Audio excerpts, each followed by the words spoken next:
शिमला नगर निगम Kaithu ward के पूर्व पार्षद सुनील धर ने नगर निगम पर वार्ड में अवैध रूप से ढारा बनाने और चंद लोगों को लाभ पहुंचाने के लिए काम करने के आरोप लगाए हैं।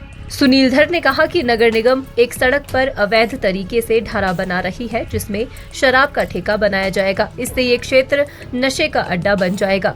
सुनील धर ने कहा कि पिछले 2 सालों से कैथू में लगातार केवल कुछ चुनिंदा लोगों को लाभ पहुंचाने के लिए काम किया जा रहा है, जिससे वार्ड के आम लोगों को समस्याओं का सामना करना पड़ रहा है।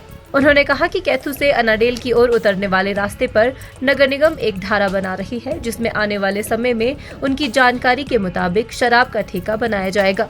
उन्होंने कहा कि अगर नगर निगम खुद ही अवैध ढारे बनाने लग जाए तो अन्य लोगों को कैसे रोक पाएगी। इस इलाके में शराब का ठेका बनने से पूरा इलाका नशे का अड्डा बन जाएगा। नगर निगम राजस्व बढ़ाने के लिए अपनी दुकानों पर ज्यादा ध्यान केंद्रित करे, न कि शराब बेचने से अधिक राजस्व बढ़ पाएगा। उन्होंने कहा कि पिछले 1 साल से लगातार कैथू वार्ड में ऐसी समस्याओं का सामना करना पड़ रहा है। वहां केवल कुछ चुनिंदा लोगों को फायदा पहुंचाने के लिए काम किया जा रहा है। पहले भी रास्ते को सड़क में बदलने को लेकर आवाज उठाई गई थी, जिसे केवल 2 या 3 लोगों को फायदा हो रहा था और वार्ड के स्कूल जाने वाले बच्चों के लिए इससे दिक्कत उत्पन्न हो रही थी। कैथू में पिछले 1 साल से समस्याएं चली हुई है। अब लेटेस्ट अभी मेरे को पता चला है कि कैथू से ये कैपिटल रोड से एक उतराई उतरती है जो कैथू को कनेक्ट करती है और अनाडेल को कनेक्ट करती है। उस रास्ते पे एक ढारा बनाया जा रहा है और उस पर सुनने में ये आ रहा है कि शराब का ठेका खोला जाएगा। वो रास्ता बहुत टाइट रास्ता था, उसको भी हमने पिछले टेन्योर में मैंने खुद उस रास्ते को खुला किया था कि 2 गाड़ियाँ वहाँ से आसानी से निकल सके। एक तो खड़ी चढ़ाई है वहाँ पे, और दूसरा अगर कॉरपोरेशन ही इलीगल ढारे बनाएगी तो आम आदमी को कहाँ रोक पाएगी। अगर कॉरपोरेशन ने रेवेन्यू इकट्ठा करना ही है तो मेरी जानकारी के हिसाब से जो शिमला में कॉरपोरेशन की दुकानें हैं उसमें से कम 30-35% किराया कॉरपोरेशन को नहीं मिल रहा है। अगर कॉरपोरेशन उस एंड से अगर रेवेन्यू अपना इकट्ठा करना चाहेगी तो काफ़ी रेवेन्यू इकट्ठा हो जाएगा। ये ढारे बना के शराब बेच के ये रेवेन्यू इकट्ठा नहीं होगा। कॉरपोरेशन के पास बहुत काम है, बहुत रेवेन्यू जनरेट किया जा सकता है, पर इस ढंग से लोगों को परेशान करके ये जहाँ पे भी ये बन रहा है वो एक सुनसान जगह है, वहाँ पे एक नशेड़ियों का अड्डा बन जाएगा। उसके पीछे एक जंगल है और वो जंगल इसी पर्पज़ के लिए यूज़ किया जाएगा जहाँ पे एक नशेड़ी, चाहे वो किसी भी किस्म का नशा करेंगे, वो सारे नशेड़ी उसी अड्डे पे पाए जाएंगे।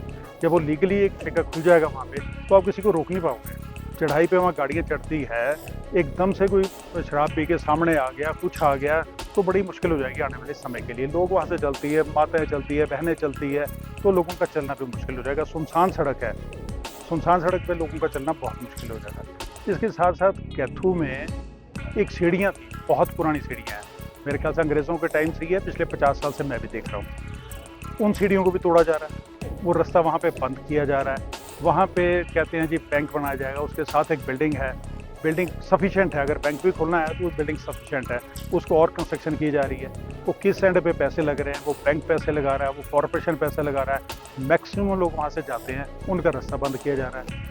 उसी सीढ़ियों के साथ कॉरपोरेशन की अपनी प्रॉपर्टी है, बहुत बड़ी बिल्डिंग अपनी है, जिसकी रेनोवेशन अगर की जाए तो बहुत अच्छी प्रॉपर्टी वो कॉरपोरेशन की बन सकती है और वहाँ पे अच्छा काम हो सकता है। वहाँ बैंक खोलें, कमर्शियली कुछ भी खोला जा सकता है वहाँ पे, पर वो सोच नहीं है, वो पॉजिटिव सोच नहीं है, लोगों को परेशान करना है। हिमाचल न्यूज़ 24/7 के लिए शिमला से हरदेव कुमार के साथ सपना शर्मा की रिपोर्ट।